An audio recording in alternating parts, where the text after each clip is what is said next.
Ramen ini bersuhu 100 derajat Celcius. Pemiliknya membuat challenge, jika ada yang bisa menghabiskan ramen yang mendidih kurang dari 5 menit, seluruh keluarganya boleh makan gratis selama setahun. Sang suami tertawa, mengatakan itu mustahil. Tapi tiba-tiba istrinya menyendok sup ramen mendidih itu dan mulai meminumnya satu teguk demi satu teguk. Suaminya syok, istrinya sama sekali tidak kepanasan, bahkan tangannya tetap menempel pada mangkuk yang panas itu. Semua pelanggan di situ juga terheran-heran sampai wanita itu menghabiskan ramennya hingga tetes terakhir. Owner restonya pingsan seketika. Sementara suami dan anaknya bersorak gembira memenangkan makan gratis setahun, sang istri Elsa sama sekali tidak senang. Karena jauh di lubuk hatinya, dia tahu ada yang tidak beres dengan tubuhnya belakangan ini. Bahkan di tengah musim panas yang terik, Elsa menggigil kedinginan saat suhu mencapai 100 derajat. Kopi panas yang dibawa suaminya terasa seperti es baginya. Suatu hari di tempat kerja, dia tidak sengaja meletakkan tangan di atas wajan yang panas, tapi bukannya kesakitan, dia justru merasa nyaman. Karena khawatir, dia periksa ke dokter.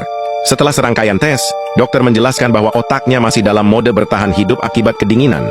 Dokter bertanya apakah Elsa akhir-akhir ini berada di tempat yang sangat dingin. Pertanyaan itu mengingatkannya pada kejadian beberapa hari yang lalu. Saat itu, Elsa sedang mengecek stok barang di dalam freezer, ketika seorang satpam menutup dan mengunci pintu tanpa menyadari keberadaannya.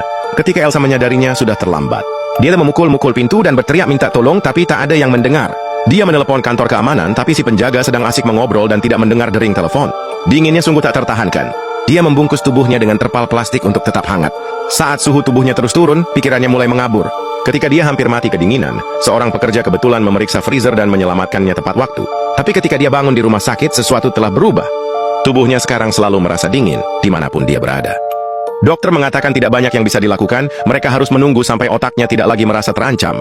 Hari-hari berlalu, tapi bukannya membaik, Elsa justru merasa semakin buruk. Berapapun lapisan pakaian yang dia pakai, dingin itu tak juga hilang. Di supermarket tempatnya bekerja, dia selalu memakai jaket musim dingin yang tebal. Dia menggigil kedinginan, melihat air mendidih di depannya, dia mengulurkan tangan dan mencelupkannya. Dan untuk pertama kalinya, dia akhirnya merasa hangat.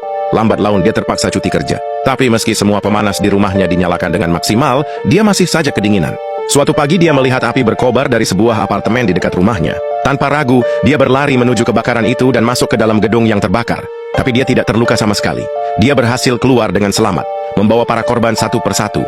Orang-orang di situ menyorakinya, dan pada saat itulah Elsa merasakan sesuatu yang sudah lama tidak dia rasakan, yaitu tujuan hidup. Dengan kerja keras dan tekad, dia mengubah dirinya. Dia menjadi seorang pemadam kebakaran, dan setiap kali melihat keluarganya menyemangatinya, dia merasa lebih kuat dari sebelumnya. Tapi yang tidak Elsa sadari adalah bahwa bahaya sedang mengintainya